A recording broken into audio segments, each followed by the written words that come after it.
awesome here. I'm starting from saying I am ever so sorry about the state of my punches.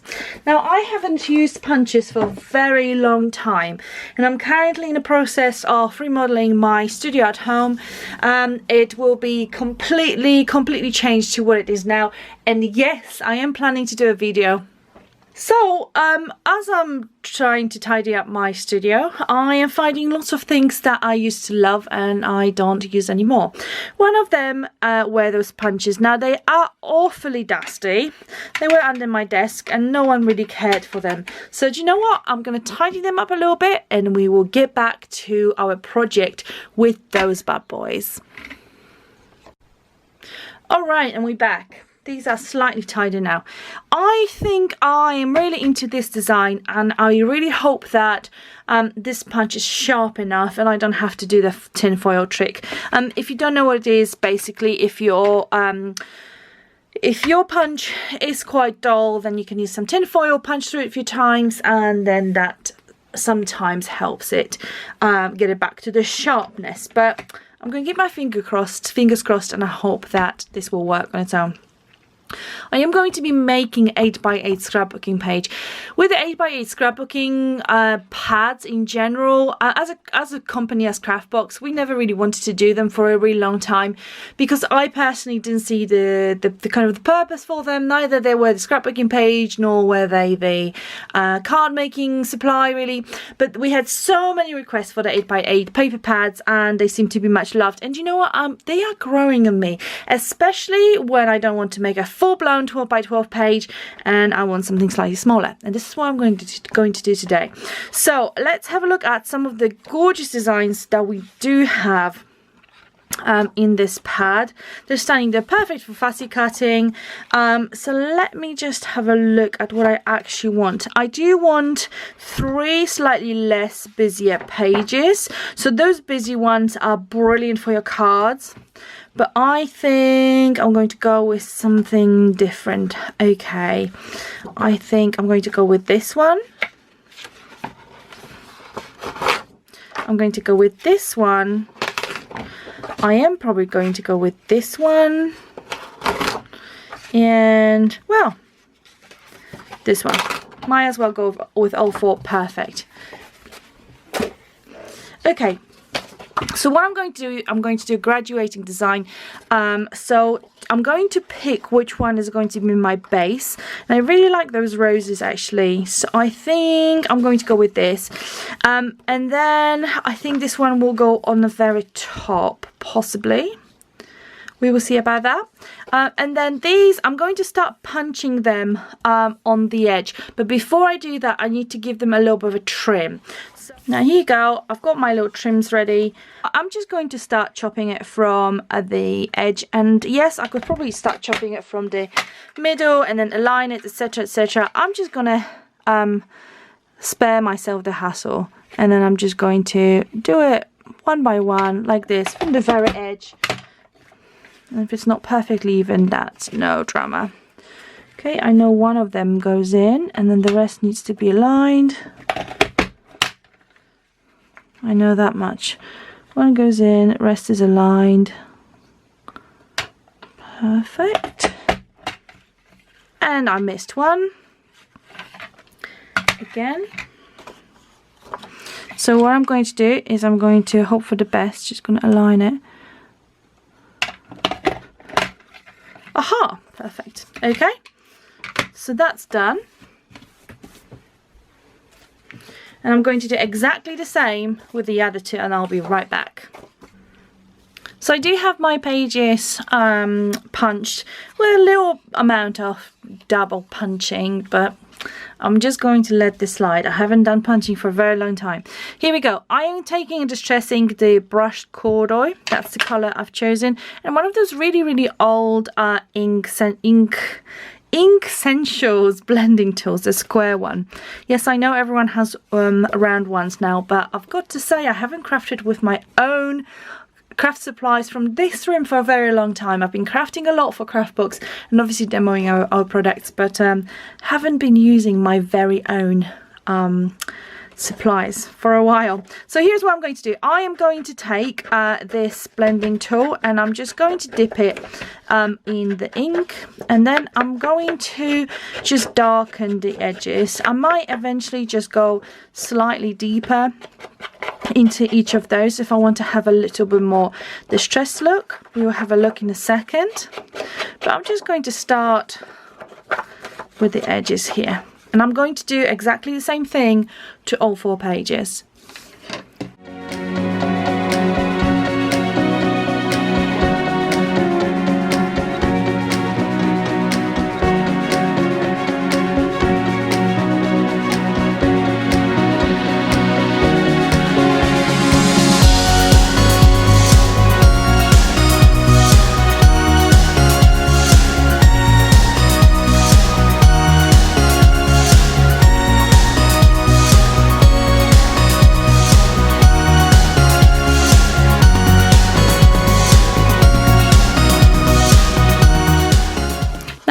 To go into these ones a little bit more and then just add a little bit more definition. So I'm basically going to take my ink blending tool and then just gently brush some of that vintage ink onto it, just to give that pink a little bit more vintage look.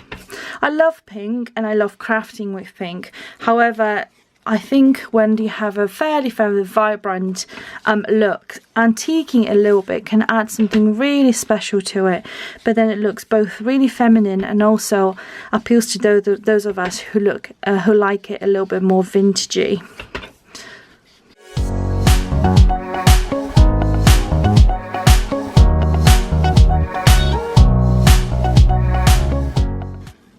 So when I assembled my page, I decided that I actually would like to have a slightly graduated effect from both left and right hand side, and I think this became apparent when I was just looking at my composition. So with this in mind, I have chopped a little bit from each of the page, and I am going to take my ink blending tool and I'm just going to add a little bit of that ink to each of the edges again.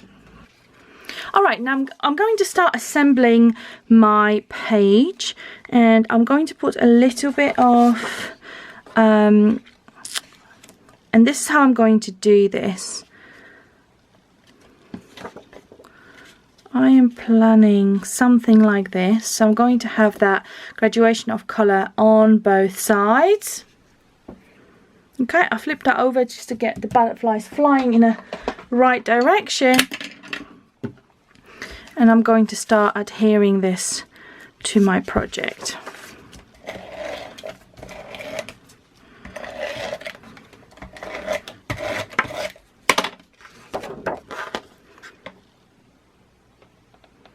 I am going to try to be as precise as I can here, so that everything looks nice and even. But as you can see, I'm not going to the very edges because I may possibly be tucking some things underneath, and I don't want this to be completely adhered everywhere.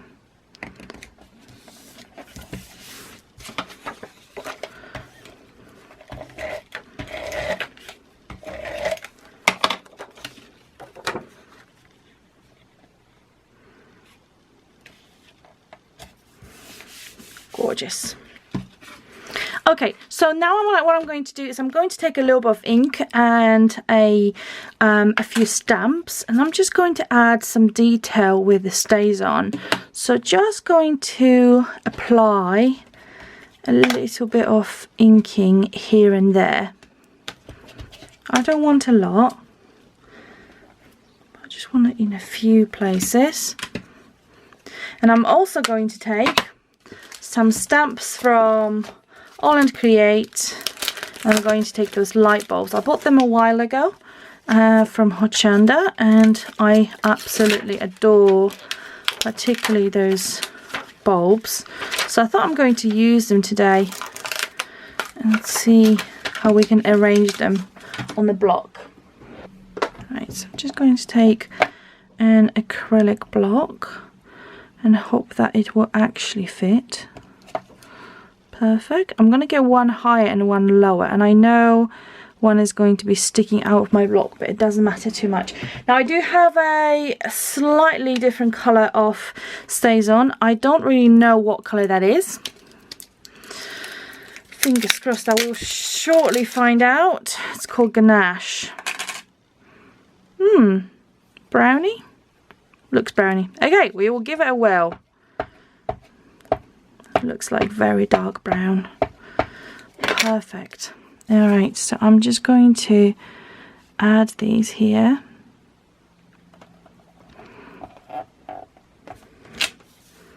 Oh, that is so pretty. And I might just add just a little bit of that, just for the purpose of detailing somewhere here and bringing it all together. Love it. Gorgeous. Gorgeous effect. Okay, I also have another stamp, and this one is from All and Create as well. I'm just going to open this one up. As you can see, never used in the past. So just going to leave it on this. And I'm going to use this kind of browny black ink. And I'm just going to ink up the mid part and bottom part of the stamp. And apply it somewhere here. And then, without being particularly precise, I'm just going to add a little bit of a detail here and there. Now if you do want this stamp a bit better, then you can just press it a bit harder. You can see here. And then I'm just going to add a little bit here. Perfect. And maybe here. That's great. And I think just a second generation a little bit here and there. Awesome. I love it. Okay. That is great. It masks a little bit of the fact that I actually didn't put that on very straight. But you know what? Doesn't matter because it looks lovely and vintage, very busy. Just how I like it. Okay, so the next thing I'm going to do, and I am really using tons of stuff from my stash here.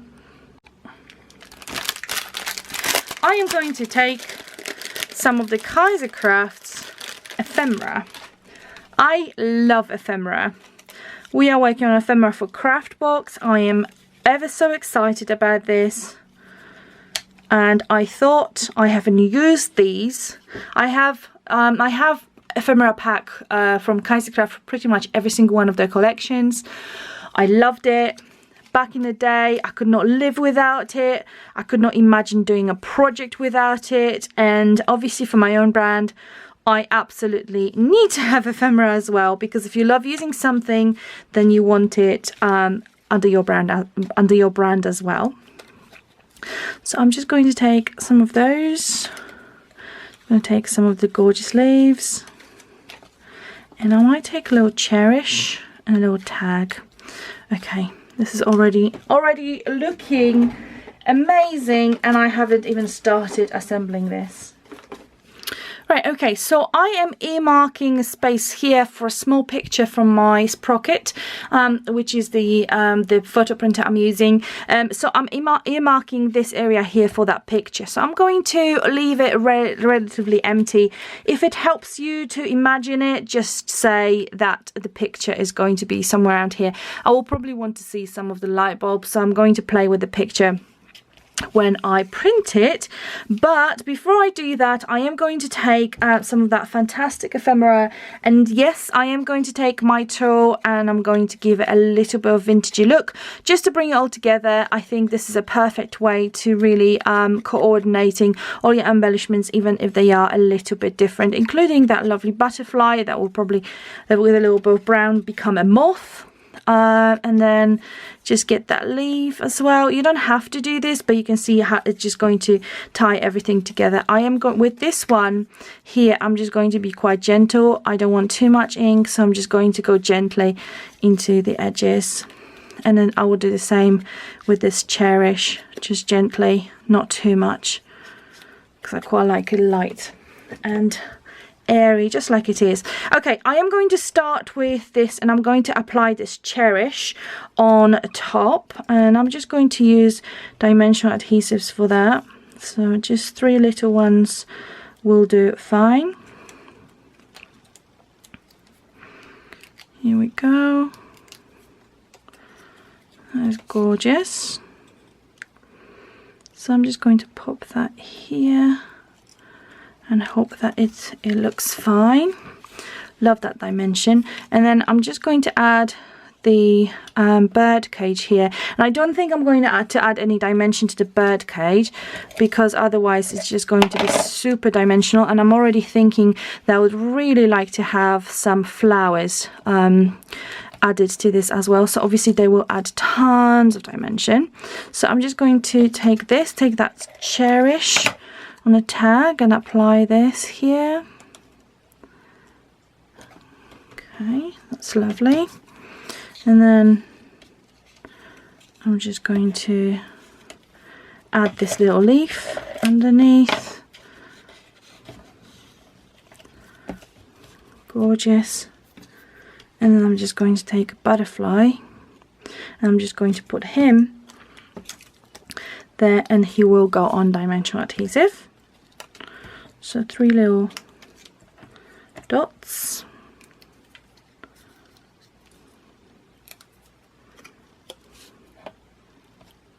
Perfect. And then my picture, as I mentioned, was just going to fit somewhere nicely around here, so I can still see some of those light bulbs. That's gorgeous. And then I'm going to take some of the flowers, and these flowers are from Craftbox, and they just go beautifully with what I'm trying to do on this page. So I'm going to take a little bit of glossy accents and then apply it on the back of my flower. Just get that stem out, and I'm just going to pop it here, just so I can still see that bird cage, and then one here on the side.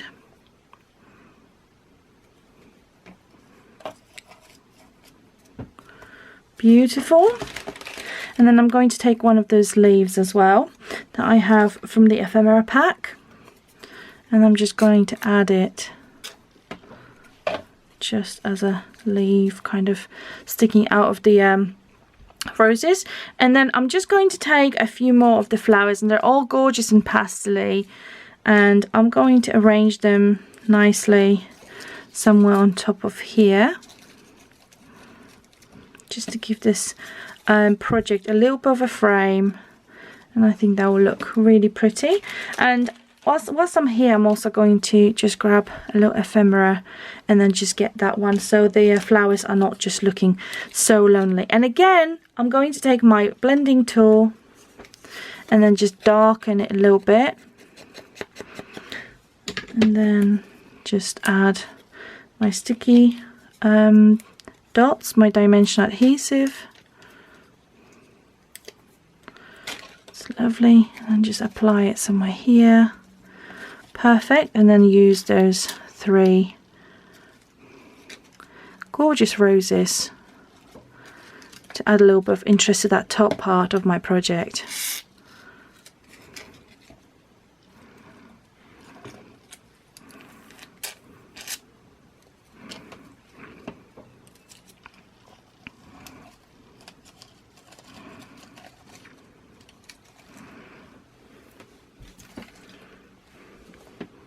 Then I also have a few embellishments, and these are from our treasure tins that we do at Craftbox, and they are usually filled with tons and tons of trinkets and embellishments. Just have a look at this. There are so many different embellishments. Some beautiful cabochons, lovely enamel charms. There are just tons of embellishments in every single treasure tin.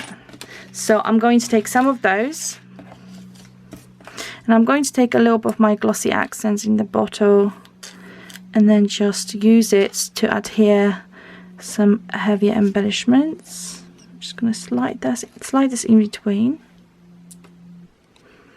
and I'm going to take this cabochon as well, and just pop it just underneath there, And then my little elephant, which is so, so cute. And I'm just going to add some of the glossy accents. And apply the little elephant just underneath here. Okay, here we go, messy desk as always, but this is my project and I really hope you enjoyed it. I love scrapbooking. I don't do enough of it, but I really like adding 3D elements to my scrapbooking pages. So I'm obviously going to let it dry, but before that, a mandatory zoom in and let me just show you how beautiful it is. So just have a look. All those gorgeous layers, fantastic stamping, lots of ephemera and beautiful flowers. Once again, the paper pad, which is called In My Garden, is from craftboxuk, and the flowers are as well. And the treasure tin is from craftboxuk as well. I hope you enjoyed this video and I'll see you again next time. Bye!